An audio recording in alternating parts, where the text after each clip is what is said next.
Mliona jana huyu Ruto ameita Gideon Moi wa jamii yake ya Wakalenjin, anasema Wakalenjin waungane.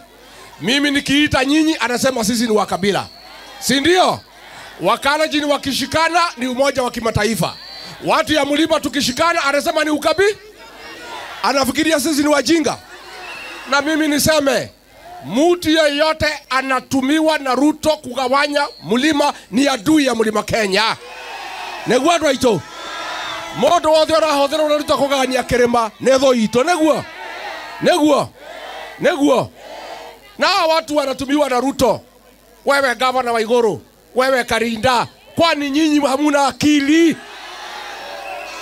Ruto wako pale anaunganisha jamii yake ya Rift Valley ndio aweze kutafuta uongozi.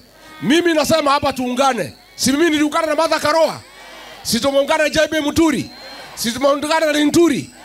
Huyo si ni werevu. Sasa huyu Karinda, huyu wa hapa Embu ndio anatumiwa na Ruto wakiwa na ile mtu anaitwa Soprano kugawanya sisi. Mtakubali? Wewe William Ruto, wacha kufikiria watu ya Mlima ni fala. Unatumia pesa kugawanya sisi, alafu wewe unaunganisha jamii yako. Unafikiria sisi ni wajinga?